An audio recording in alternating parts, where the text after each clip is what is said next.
So in this class, we finished this problem, right? Like I wrote out the stuff about all four of them. Okay. I didn't write out stratified. You just said it. Okay. Then I must have done it by 6th period. Okay. So we've got stratified. What is another one? What's another one? And our last one?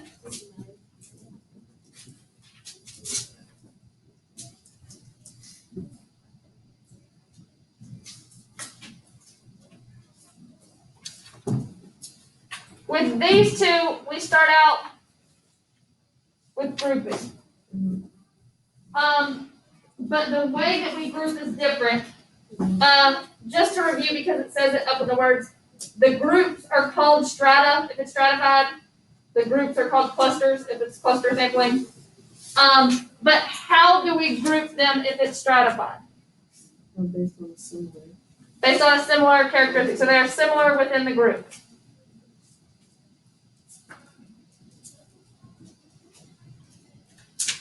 So that would be something like just freshmen, then sophomores, then just juniors, then just seniors. Cluster instead should do what?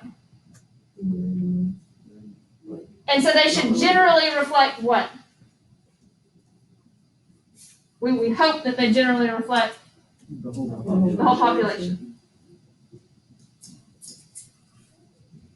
That could be something like, and I know this one's not a great example, but like second lunch would be a way I could cluster, because in that one lunch, I should get all four of the different grade levels. Now, it's a little funny because seniors leave early and they get the seniors third lunch, but that kind of gets the idea.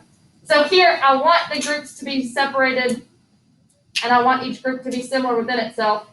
Here, I want the groups initially to reflect the population. So the next thing is who I select. So who do I select with stratify?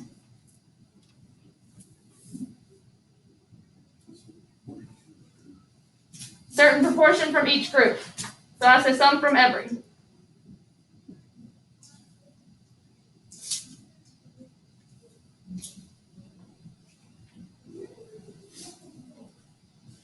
With cluster, who do I select? One of several clusters.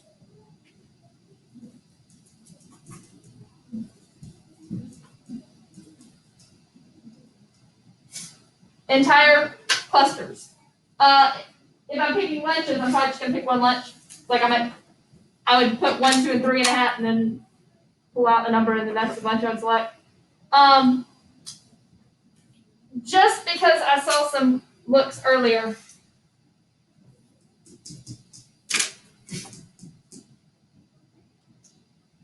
What we're hoping for is something like this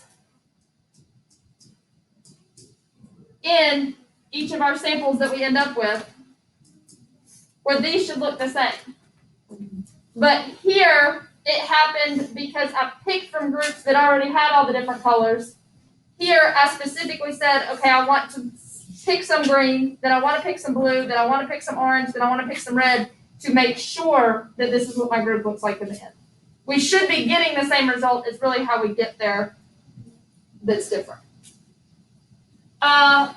Systematic. People forget the first step. They overlook the first step. What's the very first thing I have to do? Randomly choose. Before that. Okay, so like, what most people would say is first step is I need to randomly choose what? Your first number and where to start. Okay, so I've got a room full of you. What do you mean, where do I start? Oh, you have to assign each individual a number? So I have to put them in somehow. And then, that's the part that people just overlook. So then we have a random start. And then we have a random what? Random selection. Some people think of it as interval, and some people would rather write it as like the int. So this is the one, it makes sense, it's the very systematic way about this process. But now when I order them, do I want the order to have anything to do with what I'm asking about? No. So if I'm asking GPA, I might order you by your height, because your height shouldn't have anything to do with the GPA. And then E is the definition of simple random sample. And just to bring this up again, because I had a question about this last class, they said, why is E not stratified?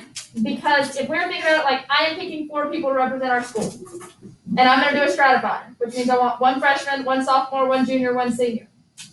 Is it possible for you and your senior best friend to be chosen in my sample of 4? No, and that's why E is not correct. Is because every possible group that I take of 4 people does not have the same chance of being selected.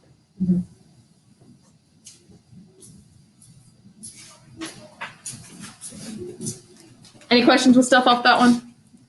It's been a while since we've talked about sampling.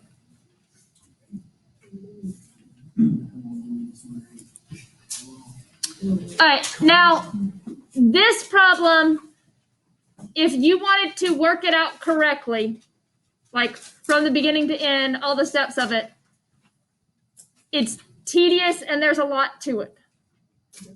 Not like a whole lot, but it's tedious. But you can get to the answer without ever actually doing this problem. But what most people do not understand is what in the world this problem is asking or talking about. Alright, so a game of chance is played in which X, the number of points scored in each game, has the distribution shown above. So let's talk about that. I'm playing this game once. What can happen in that one game?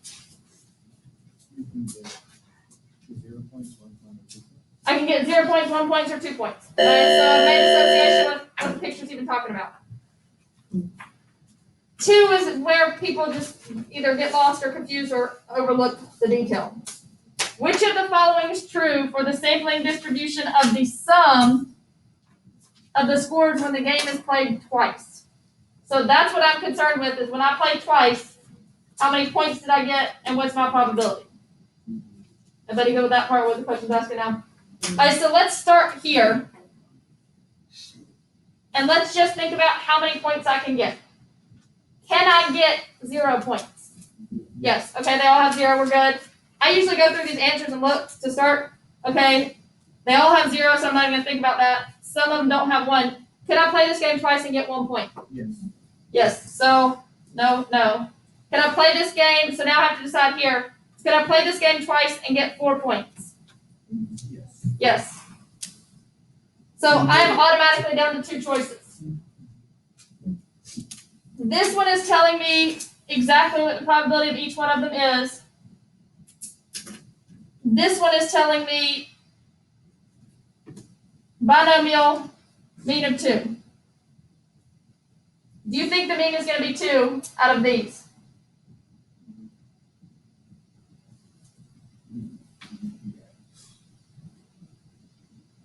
And most people aren't going to look at that part, but that doesn't seem unreasonable. What does this mean? There's only 2 outcomes. Yes or no? No. There's 3 outcomes. So is this binomial? No. No, I never had to solve this problem and answer is B. Now I am going to actually go through and solve the problem. And I think those of you who are still like, I am so lost, will understand what I'm doing once I actually solve the whole problem out. So now I am using this. I just can't have it both on the screen at the same time. The probability of me getting 0 points is 0.3. Probability of me getting 1 point is 0.4. Probability of me getting 2 points is 0.3. So I'm using that in just a second.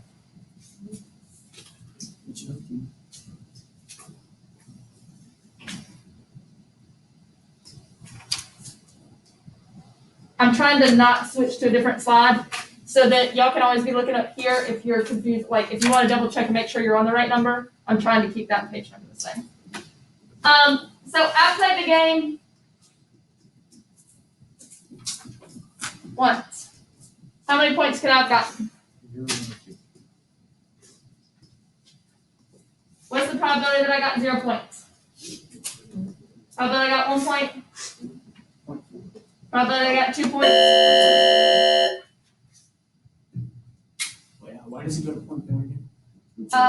If the chart, this little graph thing, just shows you that. Oh, okay. Oh, yeah.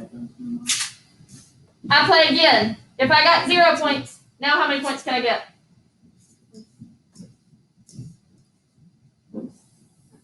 You see what I'm saying? I asked that down. I could get here, and then the second time get 0, 1, or 2. I could play this time, and then the second time get 0, 1, or 2. Everybody with me? Mhm. My same probabilities, 0.3, 0.4, 0.3 for all those.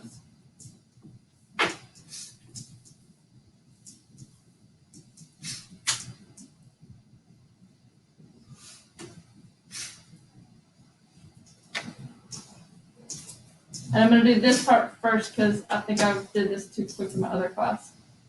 Let's talk about my probabilities for each.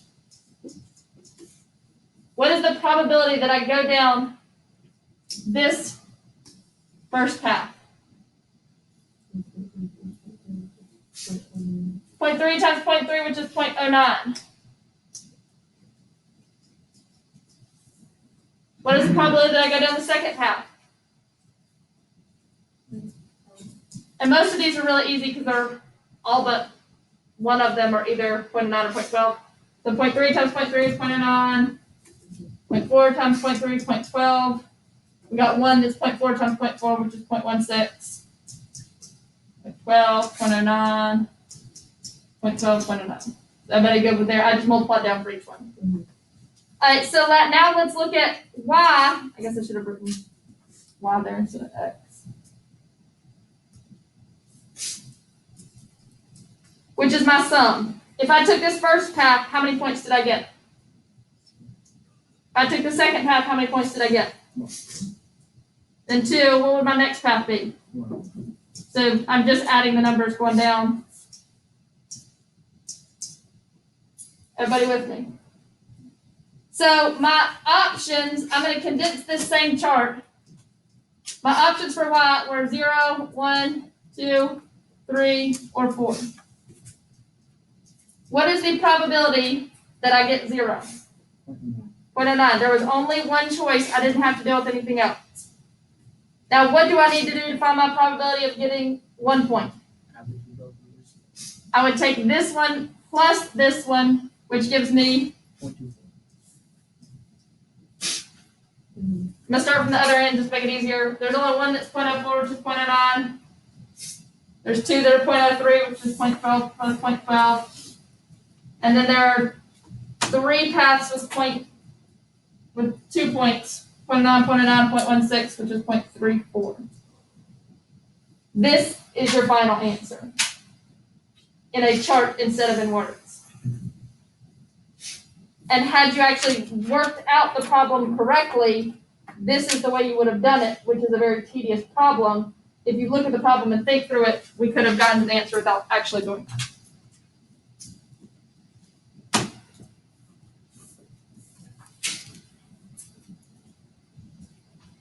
Questions about that problem? They like to throw in a problem like that. So just remember, if you're doing a distribution more than once, or you're taking the sum of a distribution, you're kind of thinking about it like a tree diagram, whether you actually draw it out or not.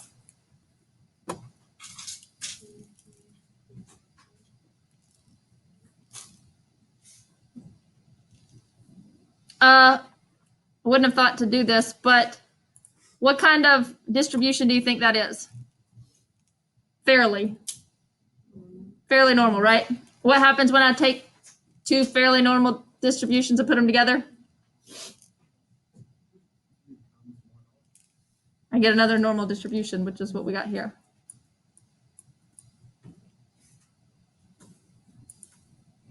All right. I would probably consider this to be one of the harder problems on this test. because now there's not much math at all involved. The math is extremely easy, but you've got to make connections between things here. And I'm going to talk about a whole bunch of different things before I pull any of it together.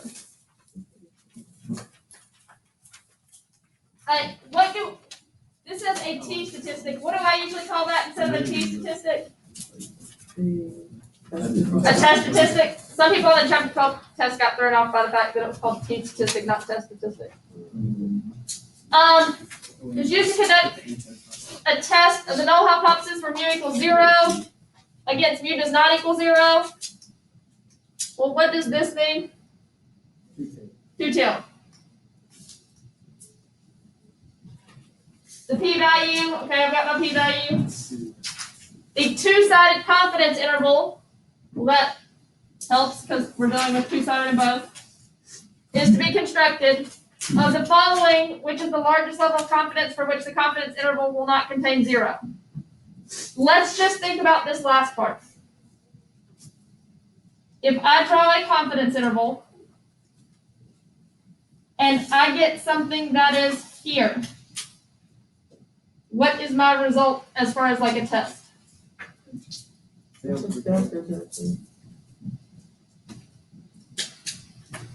you said I was going to make between $20 and $40 and I made $25, I'm not going to say you lied.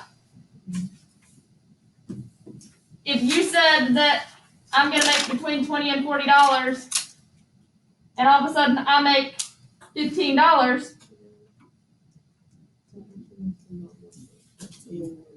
I just thought about that. I wish I would have done that earlier. And I'm going to put here or here you would reject. Doesn't matter which end it's on. So we understand that in a confidence interval, what it means to reject or fail to reject, correct? These blue lines, if I were doing a test, the blue line would represent what number? 0. Because it is the number from my hypothesis. I'm figuring out if 0 is in one of those three places. Now, p-value, so let's switch gears completely and just decide about a test. In a test, if the p-value is what, we reject.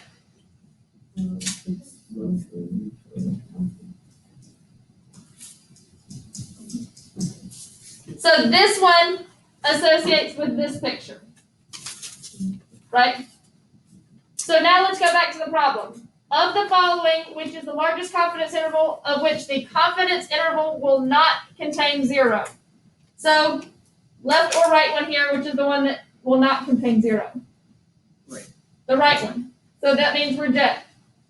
What does reject mean? Reject means that our p-value is less than alpha. Everybody with me there? Okay.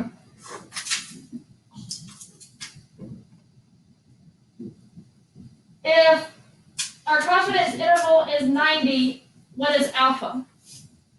It's the one. It's 0.1. Because how much is left? What is our alpha here? This is the part that I think most of you would have the issue with, is just this piece right here.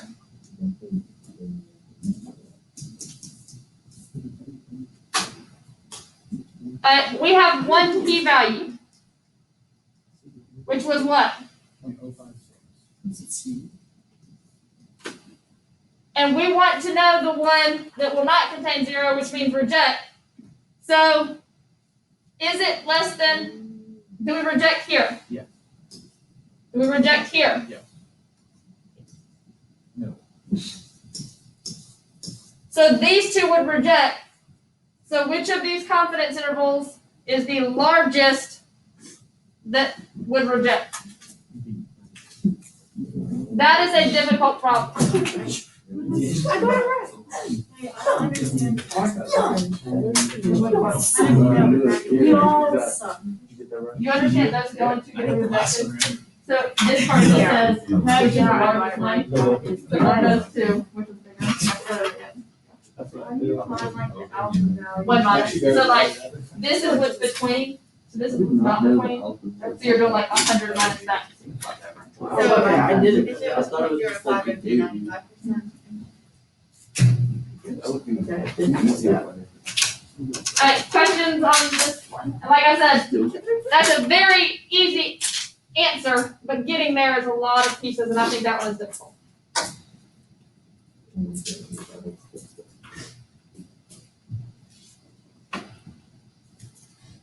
This one, however, I'm worried about. If someone said, pick one problem from this AP practice exam that represents like the core of our class, I would probably pick this problem. And it is order number 9 in our problems that were missed the most.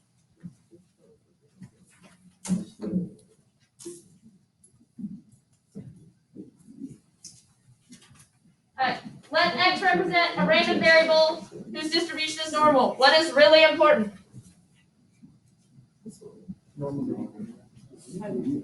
What do I know about normal? So I know my 68, 95, 99%, 99.7%, and what else? What does it look like? Bell shape. And I can use, I'll give that one a second. With a mean of 100, standard deviation of 10. So I'm going to draw this a bunch of times. So 100, which means this is 110, 120, 90, 80, and I can keep going past that from this problem. I just don't need to. And this problem is saying which is equivalent to starting here and shading that way. Most of you, I would not expect to draw out all that I'm getting ready to do, but if I do it this way, then I should be able to catch everybody. All right, so I'm going to draw this 5 times really quick for each of my different distributions. Now, I'm not going to write in the numbers. I'm just going to show that they're the same thing. So I'm going to start at the middle and then 2 each way. Keep sliding where I'm writing.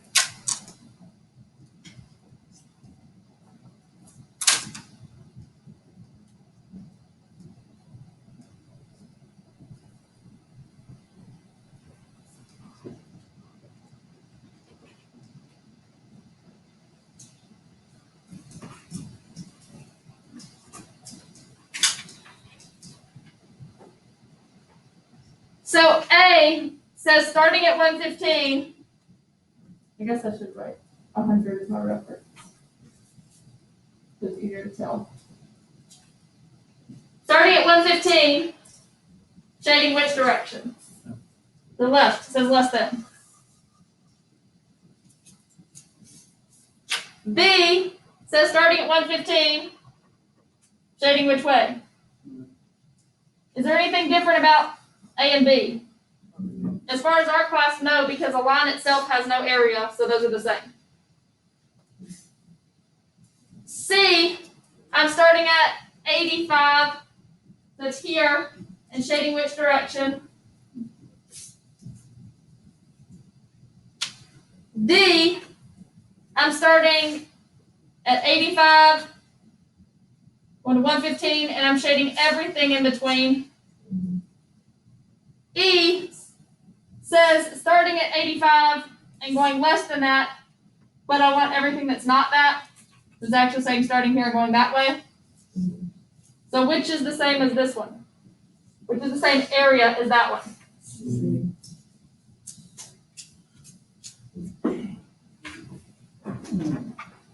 I should be able to get everybody as far as idea-wise here, but I don't think all of you would draw that picture out. So normal means curve. What else does normal mean?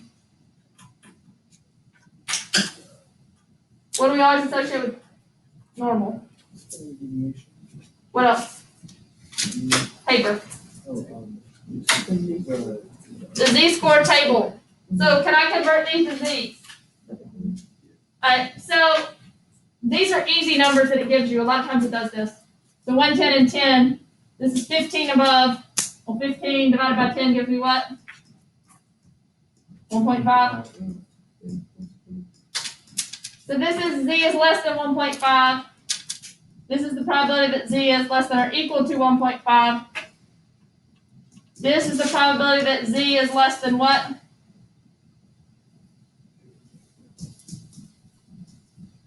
This is the probability that Z is between negative 1.5 and 1.5. This is the probability that it ends up being that Z is greater than negative 1.5. This answer is saying, so being greater than 1.5 is the same as what? Less than And so some of you would go straight to this process thinking wise as opposed to drawing. It's the same idea. You're just either drawing it out or using these scores written down.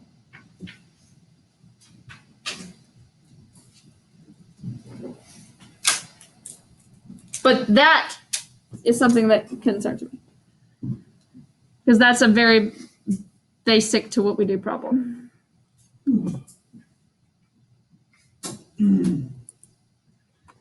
All right, number 13.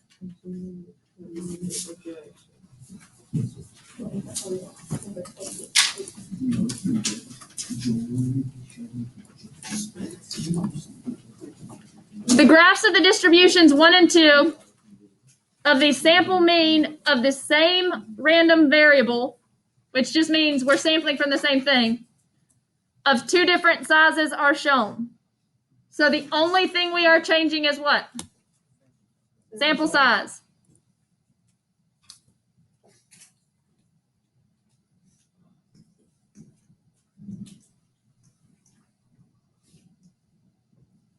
Finish that. That looks like all. As our N increases, spread decreases, which is the exact same concept we got out of one of the other problems yesterday in our first 10. So, is distribution 1 a smaller spread or bigger spread? So this is a smaller spread. This is a bigger spread. Which means this is a what kind of N? Bigger N, and this one is a smaller N. So A, the sample size of 1 is less than, is that true or false? False, so that's the bigger one. The sample size of 1 is greater than the sample size of 2. Let's go. This one says they're equal. They're obviously not. This one says it doesn't affect it. Not true at all. This one it says we can't compare them, which is also not true. Now, beyond our class, the big important thing here is that it's of the same random variable. Like that's actually really important. But as far as our class, they're not going to try to trick you with that part of it. But yes, we would have to be sampling from the same thing to be able to know that it would change that way. What happens, so going back up here, as N increases, what happens to our mean? What happens to our center? What happened to our center here? It doesn't change. Nothing. It does not change. Our center is our center regardless.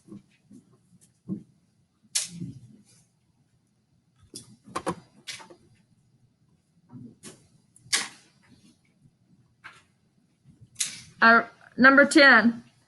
This one is an easy problem. There's a tiny piece of it that makes it tricky.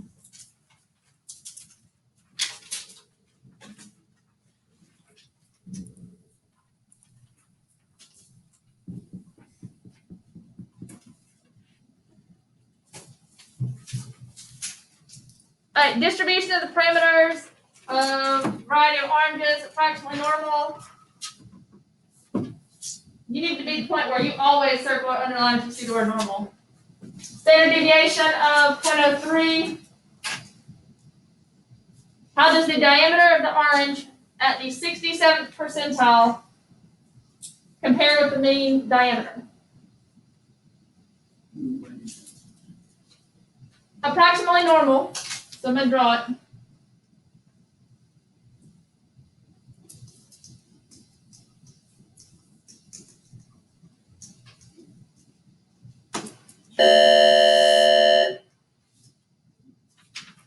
Finish that.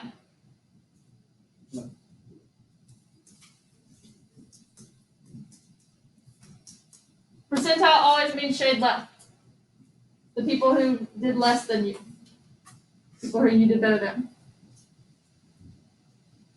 So backing up here, if this is my middle, what percentile is the middle? 50th, because half of it's that way. So if we have a number that is above 50, where is my line for that percentile? Has to be because it's more than 50. So all of this is 0.6700. Briefly glance at your answers when you're trying to solve a problem. I've got 5 answer choices and I'm not done. Where is this line in relation to the mean? So we know it is not below, so we can go ahead and eliminate 2 answer choices. And I'm going to show you the thought process behind this one, but I'll show you how to get to the answer a different way too. This is my area. Can I find this? Yes, so how do I do that?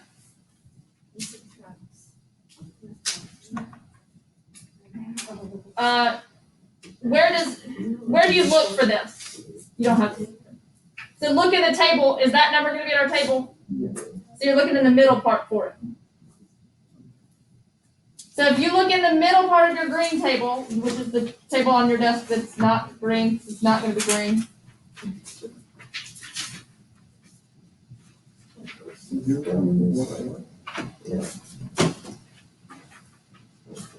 So that's just using the chart. It's been a while since we've done that. This is my what value? Z. So my equation for Z, my really general equation is Z equals what?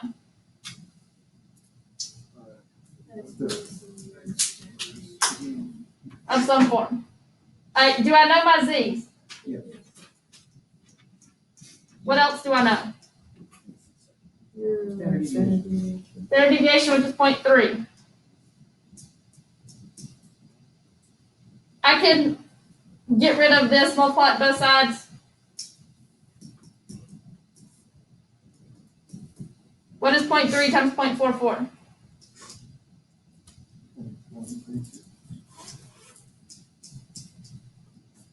This is the only part of the problem that's tricky. How does the diameter compare with the mean? What does that say? How far am I from the mean? So how does it compare to the mean? That far above.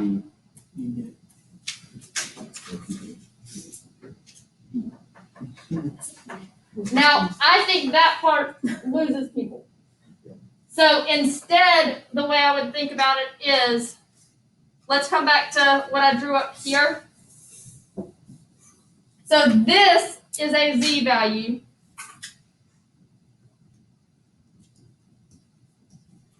Let's think about it like this. So this is 0, this is 1, this is 2. Where does that fall? Somewhere between what? This falls between 0 and 1, right? You with me on that? 0.44 falls between 0 and 1. Because that's a Z. I thought we were talking about. Oh, yeah, no, yes. That. So this is 1 standard deviation away, right? So if I wrote these in terms of the number, this is 0 more than the mean. How much is this more than the mean? I'm a little bit less than halfway there. And that's the way I would expect more of you to think about it than the way I just did it. But either way, you're still getting that thing. Well, then what do you have to do the other way, because like technically if you interpret it, that could be 0.2 as well. Because I said 0.44 is less than halfway, and that's you've halved it at that part of it. But that would, even if you got there, you would at least eliminate down to 2 answers. I'm probably gonna do maybe one more. Yeah, let's do one more.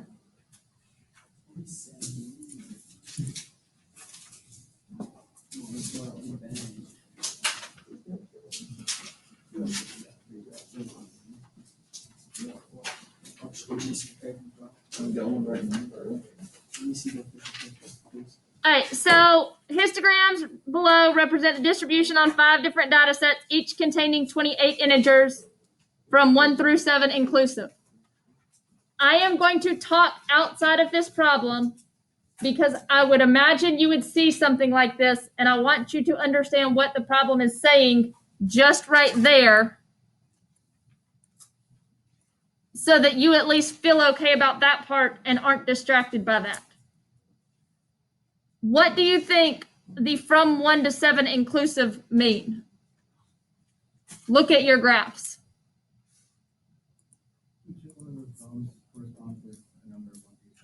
So this column is 1, this column is 2, 3, 4, 5, 6, 7. And that works for all of these. Now, you don't need that to do this problem, but I want to explain to you what they're talking about because you'll probably see this and I don't want you to be distracted by it. And sometimes it can actually help you do the problem. This part is actually telling us our what? N. Our N. If you drew these out proportionally,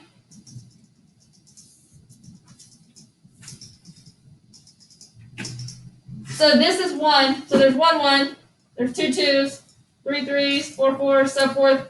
Here I could do this, and if I tried to break it down proportionally,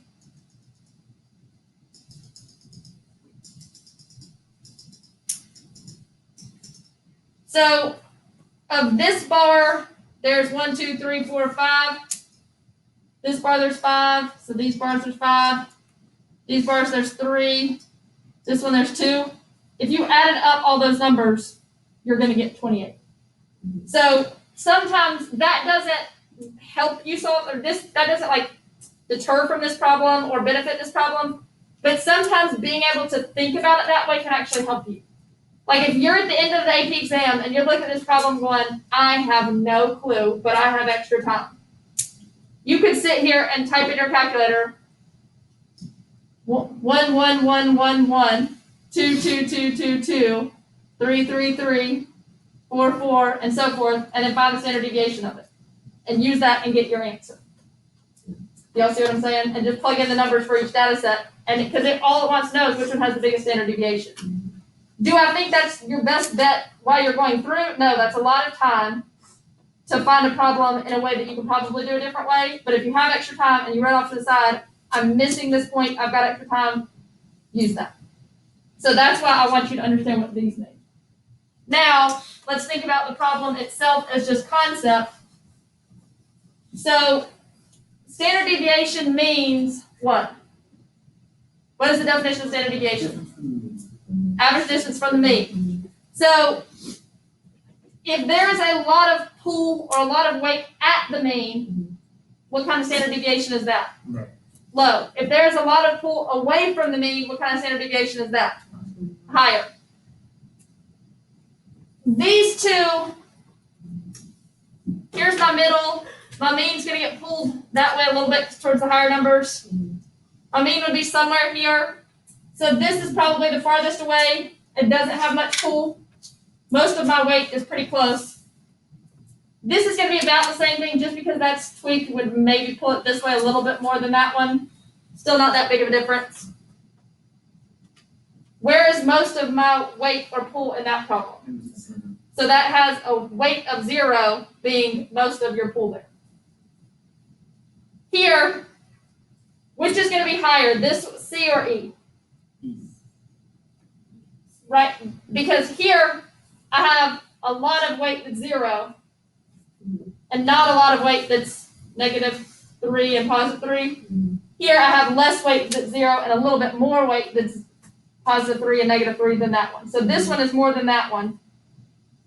But here, how many do I have that are 0 relatively? Few. How many do I have that are my highest number away? So being able to look at it really quick, this, for some people, this is a 10-second answer. To me, I have to think through this one a little bit more. To some people, you'd have to end up going back and doing it the way I explained it the first time, which is the way I used to always think about it too.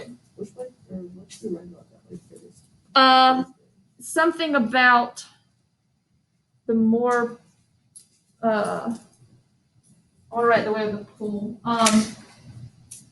More pool at the center, lower standard deviation. More pool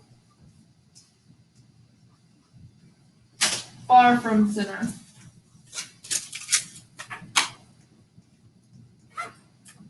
The higher standard deviation.